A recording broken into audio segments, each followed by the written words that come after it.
Welcome to Secret Story. Dear friends, thank you very much for watching. Leave comments, put likes, share with friends and subscribe to the channel. 30-year-old Glenn Vernon had moved back to his hometown after his divorce. He had initially stayed with his mum and dad, but that did not really work out, so he now had a modest flat of his own. He had got himself a job, although not a particularly well-paid one. So life for Glenn was not that great at the moment. That he spent most evenings alone in his flat because he could not really afford to go out very often, and he had lost contact with most of his friends from before his marriage. He had moved out of town 9 years earlier when he got married, and he got a job working for his wife's father. The divorce was not all that acrimonious and Glenn did not get sacked, but working for his now ex-father-in-law did not seem appropriate. So Glenn quit the job and left the town. It was a Friday lunchtime and Glenn was wandering in town, not doing anything in particular, just killing time in his lunch break from work. Sometimes he went back to his flat, but not today. "Hello, Glenn, I heard that you were back in town," said a female voice. Glenn looked to see that the woman was his mother's older sister, Julie Leland. "Oh, hello, Auntie Julie. Yeah, I am back in town," replied Glenn, seeing a very attractive woman. Julie had put on a bit of weight since he had last seen her about 6 years ago, and she was not skinny then. Julie did not get on well with Glenn's mum and had very little contact with her sister. She had heard that Glenn was back in town from someone else. "Do you have time for a coffee?" asked Julie. Yes, just about. I have to be back at work in half an hour," replied Glenn. They went into a nearby cafe, and Julie insisted on paying. They sat at a corner table. "I heard that you and Helen had split up," said Julie, referring to Glenn's now ex-wife. "Yes, divorced now," replied Glenn. "I am divorced now, too, don't know if you knew," said Julie, who looked less than her 63 years of age. "Yes, Mum told me," said Glenn. His mum had not been too complimentary about her sister in telling Glenn that. Making a point of telling him that Julie's marriage ended because she was messing about with a much younger man. "Yeah, I bet she told you why too," chuckled Julie. "Well, yes, if what she told me was true," replied Glenn. "I had a 20-something boyfriend, but it did not last after Reg and I broke up," confessed Julie. "Sorry to hear that," said Glenn, because he could not think of anything else to say.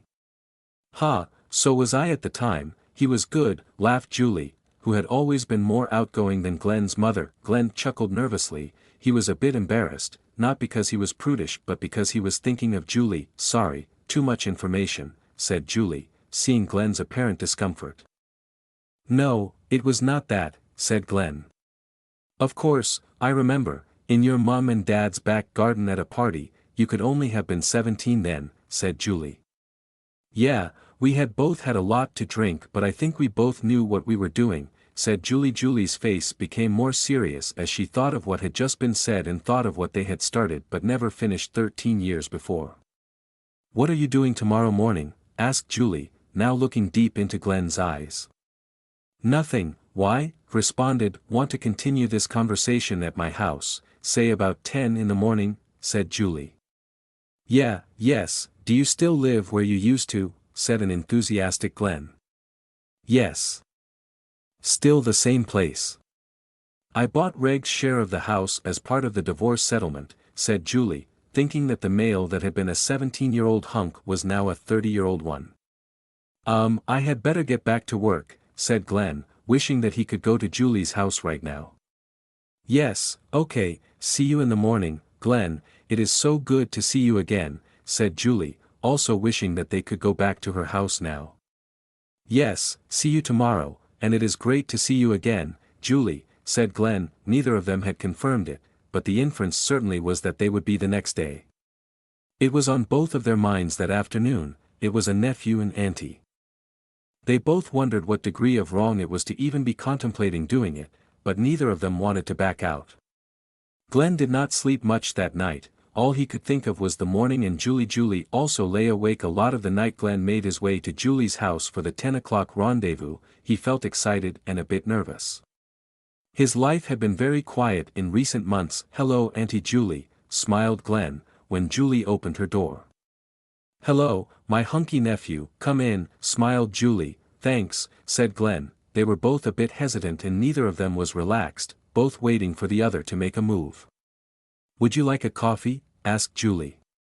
Yes, if you are having one, replied Glenn, who then followed Julie into the kitchen. It was so good to see you yesterday, said Julie, still with her back to Glenn. I hardly slept last night, thinking about you, said Glenn, standing a short distance behind Julie. Good job you didn't, otherwise I would have to give you 2 spankings, laughed Julie. The kettle had boiled, but thoughts of coffee had been forgotten as Julie turned and they snogged. We are not getting disturbed this morning, are we? Responded Glenn. No, baby, just you and me in no interruptions, replied Julie. That is so good to hear, smiled Glenn. Follow my then, laughed Julie, heading for the stairs. They giggled their way up the stairs. Then there was a moment of seriousness as they reached Julie's bedroom.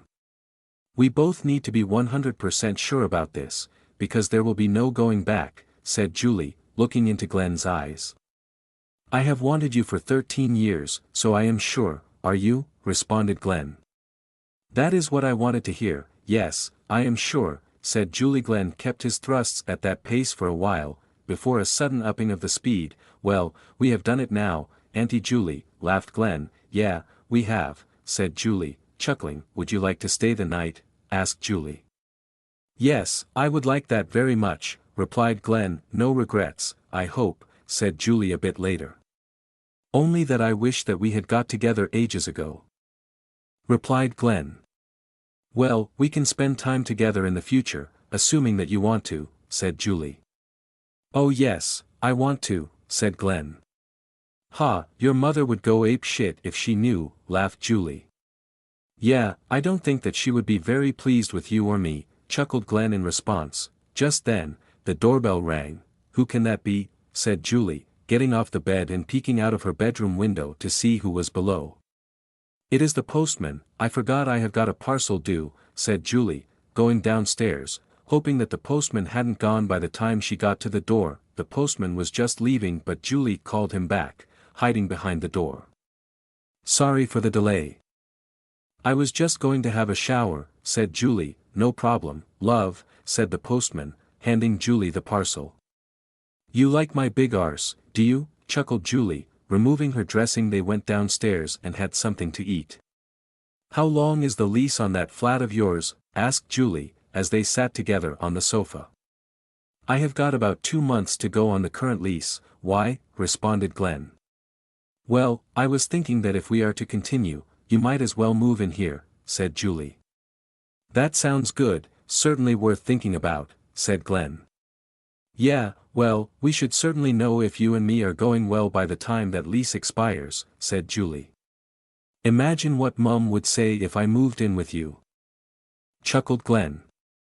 Yeah, imagine, laughed Julie.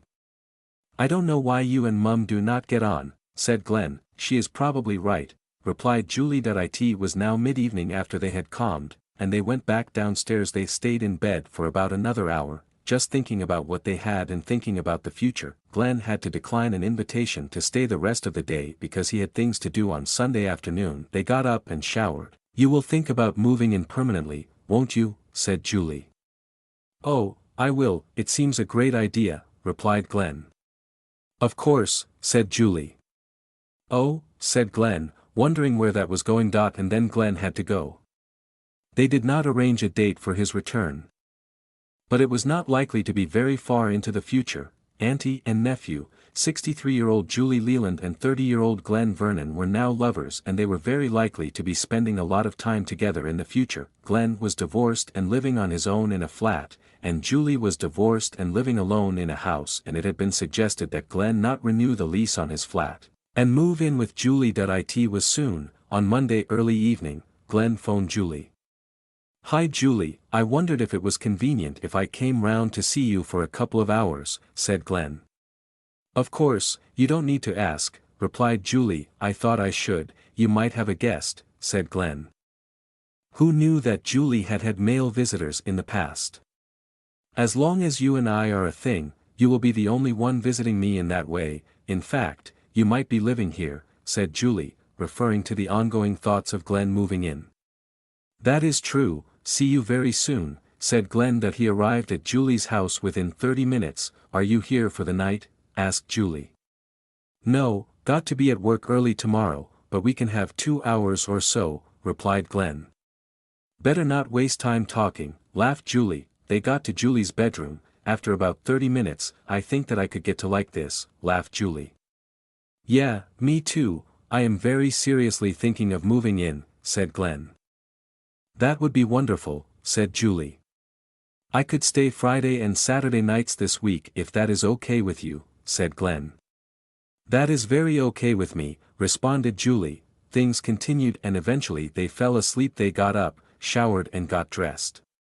Glenn was going to have to leave early afternoon, so they had brunch late morning.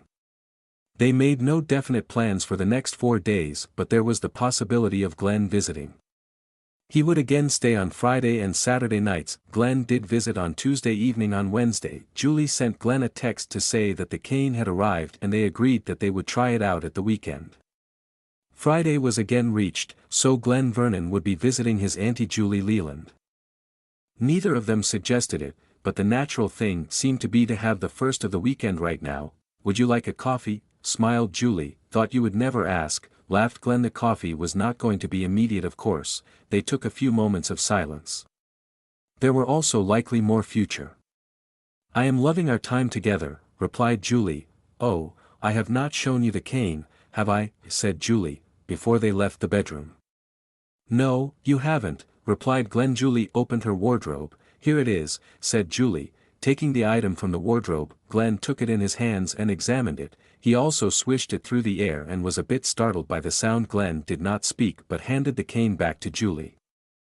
Again Glenn said nothing, although he had agreed to the purchase of the cane. They went downstairs and had the suggested coffee, and they sat and chatted. They went upstairs and decided to make all preparations for bed. Julie again took the cane from the wardrobe and bent it in between her hands in full headmistress fashion. They eventually went to sleep. During the course of Saturday, they agreed on what had always been likely: Glenn would move in with Julie permanently. He still had some time to run on his flat lease, but he would move in with Julie before that expired, despite it meaning that he would be paying for a flat that he no longer used. One potential problem that they might have would be when Glenn's mother and Julie's sister found out what was and had been going on. She would be livid. Her relationship with Julie was already not good, but it might well cause the breakdown in her relationship with her son too. But then Julie started having serious thoughts. "It is wonderful that you are going to move in, but there will be a time when I am not so," said Julie. "But you will be 100 by then, so I will be 67, laughed Glenn. "No, I am serious, it will not be like this forever," said Julie. "I know, but it is great at the moment and those times are long off. Let's enjoy what we have now," replied Glenn. "Yeah, but I worry that one day you might feel the need to look elsewhere," said a concerned Julie. "Or you might. I might not be able to keep up with you," responded Glenn. "I suppose you are right. Live for what we have now and let the future take care of itself," said Julie. "Talking of the future, I intend to sort out whatever needs sorting out on my flat lease during the week, and move in here next weekend," announced Glenn. "Next weekend?" "Yes, that would be great," said a happy Julie. They got up and had a late breakfast, although it was closer to lunchtime. Glenn was not leaving until late afternoon, and they were both thinking in before he left.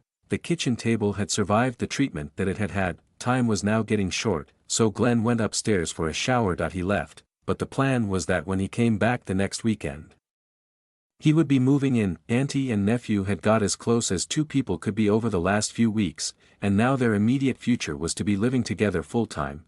Copyright 2024, all rights reserved. No part of this story can be reproduced in any form or by any electronic or mechanical means without written permission from the author.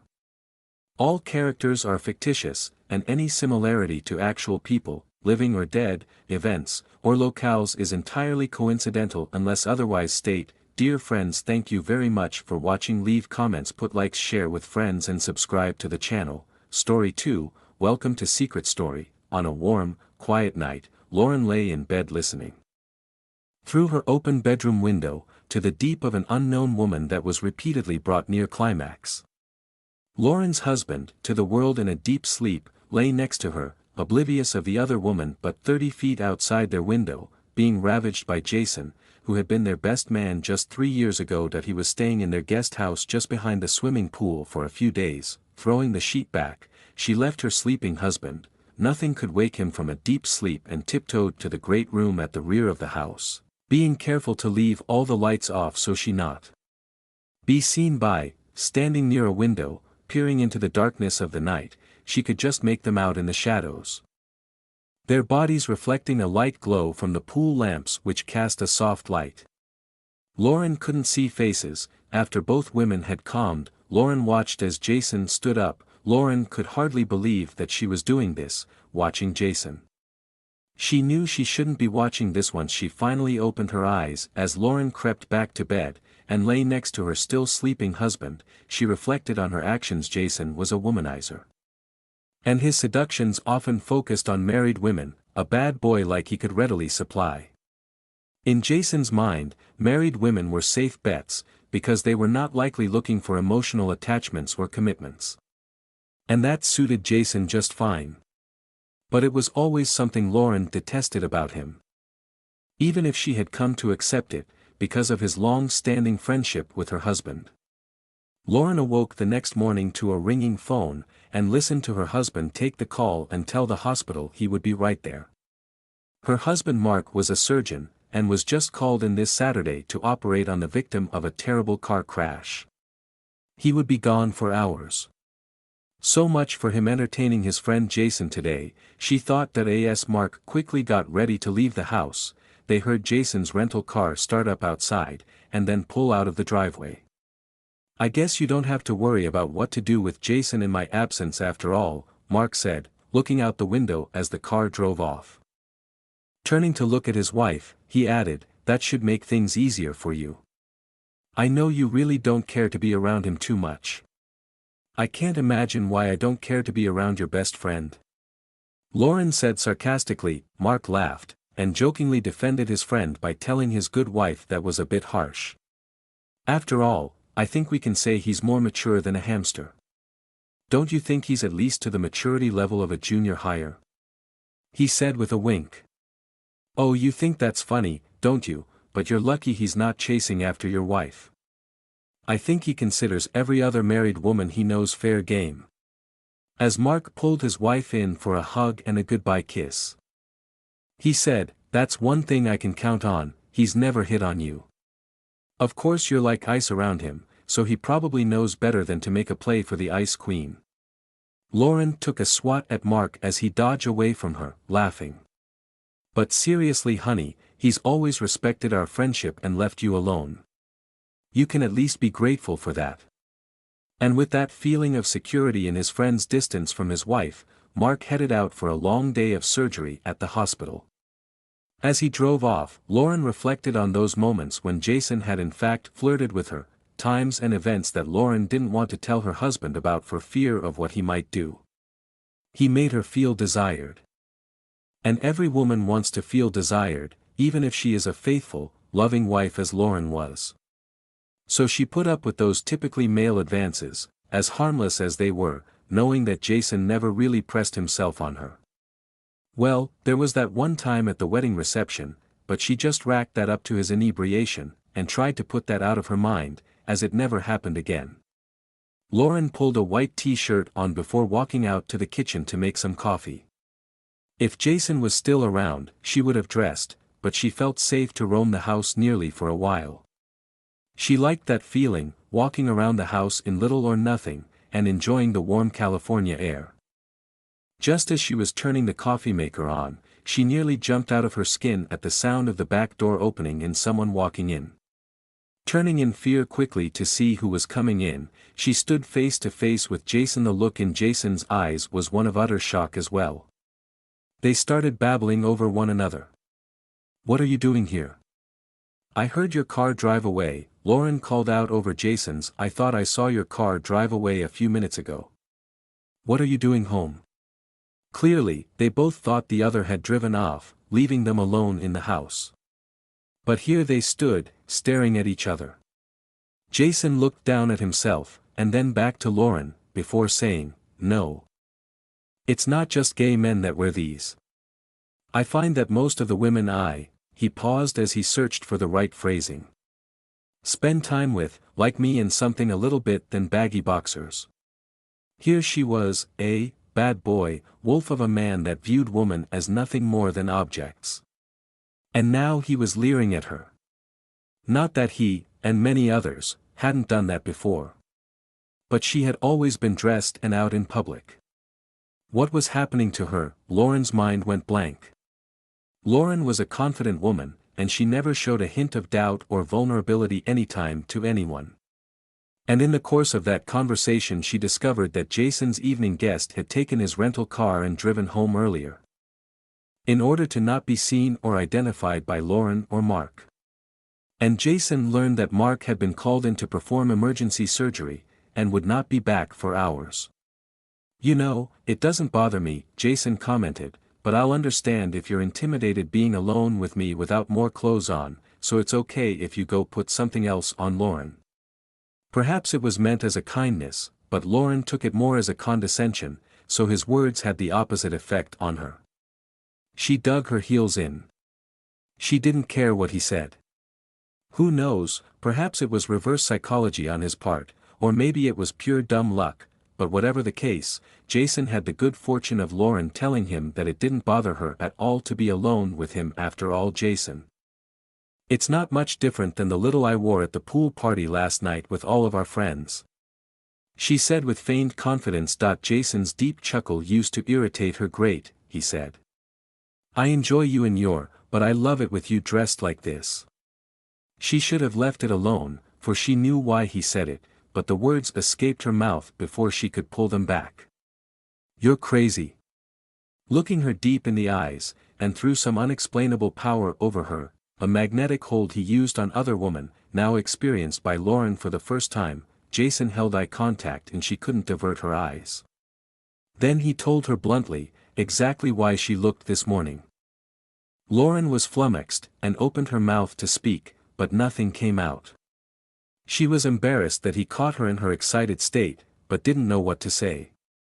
How could she deny the obvious?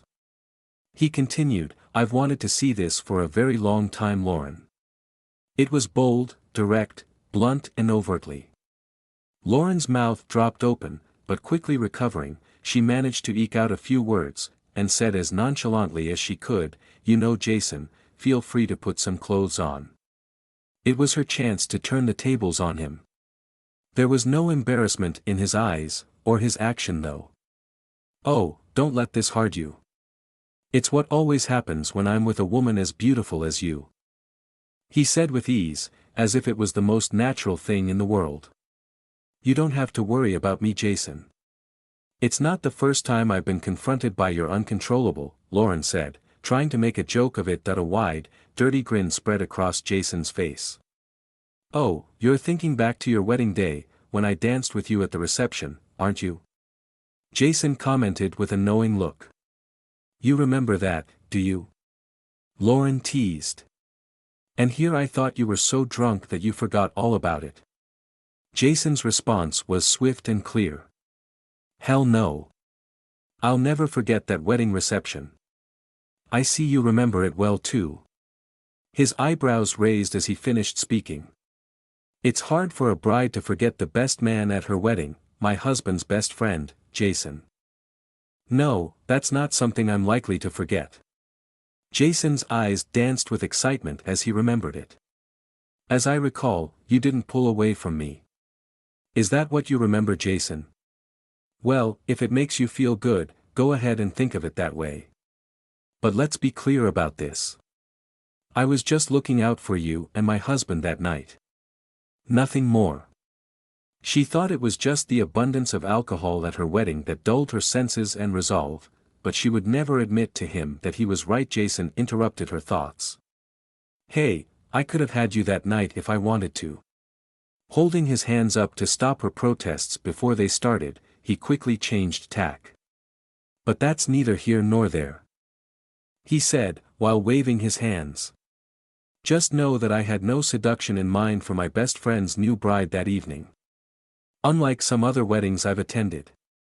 Had she pondered his emphasis on the word that evening, she might have stopped and fled, realizing that he had no such qualms about seducing her now. Instead, it was his reference to the seduction of other brides that grabbed her attention. That little tidbit of information succeeded in diverting Lauren's questioning. "What do you mean, unlike some other weddings? Have you tried to seduce the bride at other weddings?" Lauren was aghast, yet strangely aroused. What was wrong with her? "Do you really want to know, Lauren?" One look at her and he knew the answer. "All right, well, it's happened more than once. The last time was with someone you know, a friend of yours. I won't say who, as that wouldn't be very gentlemanly of me. And before you interrupt me and tell me that I'm not a gentleman, let me just say that even rogues like me have certain standards of discretion." Lauren's interest was more than piqued. "Jason, it's going to drive me nuts wondering who that is. And I'm going to be thinking the worst about all of my friends until you tell me. Come on.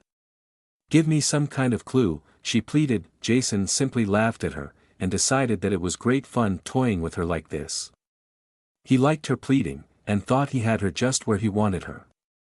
And oh, how he wanted her. "Well, I wouldn't use the word worst to describe your friend," he said, with a raised eyebrow. "I have to say that was one of the most exciting nights of my life, and I've had plenty of exciting nights." Lauren rolled her eyes at Jason's boast, but he continued, undeterred. "You know I love to married women. It's safe for a confirmed bachelor like me, no emotional attachment and no commitment. Seducing a married woman is just good fun. I get off on the dirty thrill of it, to be honest with you, Lauren. The forbidden and taboo of taking another man's wife excites like nothing else can." Jason continued. "But the feeling of a new bride right after her wedding and before her husband consummates the marriage is an unbelievable sensation." For the next 15 minutes Jason went on to answer Lauren's questions. When in the end he confirmed that, "Can you keep the secret? No one can know. Not Mark, not any of your friends, not the bride, and certainly not her husband." Lauren swore that she could keep a secret, but when he told her who the unfaithful bride was, she couldn't believe it, didn't believe it. "I tell you it's true. She was just here with me again last night. I can't believe that, Alyssa. Wheel, it's true. Her hubby was out of town and she was here all alone." Lauren protested that she had left with friends, but Jason told her that's the impression she had given, but instead she hid in the guest house until everyone else had left. And then in the morning, took his rental car home since she had come by cab to the party. Still disbelieving him, Jason offered proof in the form of a video of last night's escapades. "You filmed her? What kind of monster are you? Hey, before you jump down my throat, you should know that she agreed to the filming. It's true, she was pretty tipsy when she did, but she still agreed. Besides, I'd never show it to anyone." Lauren fumed, not sure what to believe. It's the kind of thing Jason always noticed, and took advantage of. "Look, I'm telling you the truth, Lauren. I don't care if you believe me or not, but it's true. If you want to see the video to confirm it, you're the one person I'd show it to. If not, then just take my word for it." Jason stared at Lauren, challenge in his eyes. "But why? Oh, that's just great. So now you're some kind of marriage counselor, helping needy women with their marriages?" Lauren's sarcasm was thick, but she was more than intrigued. Jason grabbed Lauren by the hand and pulled her toward the guest house. Her weak protests did nothing to slow him down. Once in the guest house out back, he pushed her down on the love seat, moved to the TV, grabbed his phone, and cast the X-rated video, complete with soundtrack, to the TV. Lauren couldn't believe her eyes. She could have stopped the video, having confirmed the truth of Jason's story, but she didn't. Instead, Lauren sat next to Jason. She had gone over to the dark desires. She was a very bad girl, and that's exactly what she wanted to be right now. Now perched on the edge, she succumbed to that. Jason grabbed Lauren by the throat, yanked her up off the love seat, and pulled her across the room to the bed, where he threw her down. Are you sure you're ready for this? Lauren whimpered her consent as Jason continued his verbal assault. That's what you are, you know, she started pleading with him. God, give it to me. Why are you torturing me like this? She said, exasperation thick in her voice. Because I can, he said, forcefully punctuating each word, penetrating her to the core. With those 3 simple words, she now knew that he controlled her completely. She truly had surrendered everything to him. You always get what you want, don't you? Does that satisfy you? I was a good girl before today. You did this to me. Are you happy now? Nicely said. The room went black, then as she closed her eyes it was as if stars burst into fireworks, seen behind closed eyes when their breathing calmed. He looked into her eyes, stroked her hair, and told her what a good girl she had been. There's more to come, my dear. But let's enjoy the moment while it lasts. Story 3, Welcome to Secret Story. It was Saturday night and Charles was away on business and would be until Monday. And the kids were visiting their grandparents on their farm. This was her second day all to herself, so Barbara figured, what the hell, she was going out for a night on the town. She had been eating healthy and exercising regularly and was feeling particularly confident. She knew Charles wouldn't have an issue with her having a little fun. There was a new club called Sweet Water to check out. She took extra care bathing, put on her favorite sundress and headed out for a night of country and western dancing. Something Charles would never do with her. Barbara got there quite early, so decided to start with a drink to loosen her inhibitions. Because she'd seen it in a TV show, she ordered a Jack and Coke. Grabbed a stool and sat down to drink it. Not much of a drinker, by the time it was about half finished, Barbara began to feel its effects, enjoying that slight buzz. She could really feel the club's music pulsing around her. She quickly finished the rest of her drink and headed out to the dance floor to start her fun night. Barbara slipped into a group of people line dancing and let her body start to move in rhythm with the music, something she'd so rarely done since high school. It surprised her to remember how much fun dancing could be. She'd joined in with a large group of men and women, but it didn't take long for Barbara to pair off with one of the men. It brought a new level of enjoyment as she and her partner took subtle cues from each other, changing their style so that they started to play off each other. Each new partner she switched to brought a different style, and Barbara was enjoying not only the merging of different styles but also enjoyed learning new dance moves. After a solid 45 minutes on the dance floor, Barbara was getting a little tired and needed a break. She slipped off the dance floor, ordered another Jack and Coke and sat down to recuperate. Barbara had almost finished her second drink and had a nice buzz going.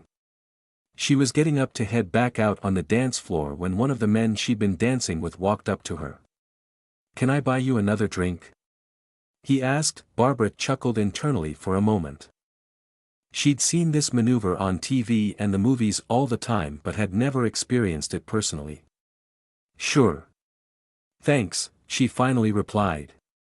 "Great. I'm Reese. You've got some nice moves, lady," he said. Reese was good-looking. Rugged physique, toned muscles, about just over 6 feet tall, black wavy hair and cobalt blue eyes. He looked to be a couple of years older than Barbara's 33. "I'm Barbara and thanks." "You're not bad yourself," Barbara replied, connecting Reese with the moments she'd shared with him on the dance floor. They enjoyed friendly banter while they drank. The third drink had come a little quicker than Barbara had planned, and so the intensity of the euphoria she started to experience wasn't anticipated. She wanted to get back out and dance some more. Thankfully, Reese must have been thinking the same thing. "How about we get back out on the floor? We can try out some new moves," he said. "Let's go," sang out Barbara excitedly, hand on the small of her back to guide her. They headed back to the dance floor. In his arms, Barbara let the music take them again. She was having a great time and he appeared to be also. Although it hadn't seemed it, before long another hour had passed and Barbara needed a break again. She let Reese know and they went to find a table. "Buy you another drink, Barbara?" "Thanks," she replied, "but I'll just have water." Reese flagged down a cute little waitress in a short skirt and a tube top and ordered water and another drink for himself. "I haven't had this much fun in years," Barbara exclaimed excitedly once the drinks had been ordered. "You were great out there. My husband has 2 left feet, so I'm not used to guys being able to dance so well." "Thanks," replied Reese. "I like to get out every now and then. It's the best place to meet fun, energetic and beautiful women like you." "Are you trying to pick me up?" Barbara asked coyly. "If you are, it's working," she joked. "Good," he chuckled and winked. While talking they covered the usual getting-to-know-you topics like background, interests, and dreams. They joked and laughed and gradually started interjecting innuendo. "How would you like to get out of here?" Reese suddenly asked. Barbara felt a sudden jolt of adrenaline cut through her foggy alcohol-induced buzz. "What did you have in mind?" "How about my place?" he asked cautiously. "I don't live far." Barbara took a moment to weigh the ramifications. Since meeting Reese she'd understood that this was a possibility, but didn't think it was a serious one. Now, suddenly, reality presented itself to her. Reese must have mistaken her pause for apprehension. "I promise, I'll treat you with all of the respect and attention that a woman like you deserves," he added, making up her mind. Barbara replied, "Sounds good." Outside Reese hailed a cab, gave the driver his address and settled back in the seat next to Barbara. He put an arm around her shoulder and drew her close. Barbara leaned into him, resting her head against his shoulder. Even after all of that dancing, he smelled good and felt even better. She tilted her head up to look at him and Reese smiled as he looked back. Barbara was so caught up in the attention she was receiving from Reese that it came as a surprise to her when they arrived at his home. Reese paid the driver and he led Barbara to the front door. "Are you still okay with this?" Reese asked as he paused to unlock the front door. "Open the door," Barbara replied and moved close to kiss him again. Reese's house was very nice and clean. His furnishings showed that he not only had good taste but had some money as well. "Make yourself comfortable, while I get us something to drink," Reese said. "Water?" Though she could still feel the buzz from the earlier alcohol, the effects had definitely subsided, so she felt she could handle a little bit more. "I'll have a glass of white wine if you have any," she said. "Excellent," he said. As she watched him go into the kitchen, she sat on the couch. She heard him rummage through his drawers, pop the cork on the wine and pour. He returned a short while later and offered Barbara a glass. "To an exciting evening," he said. "To an exciting evening," she returned, and they touched glasses before drinking. They placed their glasses on the table and faced each other. Reese reached out and caressed Barbara's face. "You really are very beautiful," he said. Barbara blushed. She was out of practice responding to compliments from any man other than her husband. And those had gotten few and far between. "Thank you," she managed to get out. Reese pulled her close again and they picked up where they'd left off in the cab. "I'll be right back," Reese said. He headed off down the hallway. Barbara sipped at her wine and tried to steady her nerves as she listened to the rustling coming from down the hall. When Reese returned, he walked in front of her and extended his hand to help Barbara off the couch. Barbara allowed him to help her up and he led her back to his bedroom, guiding her to enter before him. The room was beautifully laid out to set up the mood. Candles lit the room from strategic locations, low, elevator music played in the background and a king-size bed sat against the middle of the far wall. "Nice touch," Barbara observed. "Thank you. I told you I intend to treat you right." Reese led Barbara over to the bed. She turned to face him. Once unzipped, Reese's levis joined her dress on the floor. In reality, it hadn't been long since they'd started, but Reese knew what he was doing and she trusted him completely to hit all the right points. That trust paid off. Night wasn't over yet. While Barbara lost track of time, this man held the key to her pleasure and she had no intention of restricting him in any way. She didn't want it to end. Eventually, they stopped, though that was mind-blowing. "You are as incredible as you are beautiful," Reese replied. They remained joined for several more minutes. "You are welcome to stay tonight," Reese said. I have to, she replied with a wink. My car is still back at Sweetwater. They got out of the shower, and headed to bed. The next morning, Barbara woke before Reese and went into the kitchen and made coffee. She checked her phone and saw that Charles had sent her several text messages inquiring as to where she was, though his last had concluded that she had probably just gone to bed. Charles was in for the story of his life and she was just about to text him when Reese came behind her. Did you sleep well? He asked sleepily. How could I not after that incredible experience? She replied. Reese smiled. Yes, that was quite incredible, wasn't it? Barbara paused and thought about it for a couple of minutes. Then she took a quick glance back at her phone, put it on the kitchen counter and followed Reese back to the bedroom. As they walked in, Barbara did something that she'd never done with Charles. By the time it was over, round 2 had been just as fulfilling as round 1. Barbara lay on the bed, spent, breathing hard. A girl could get used to this, she thought.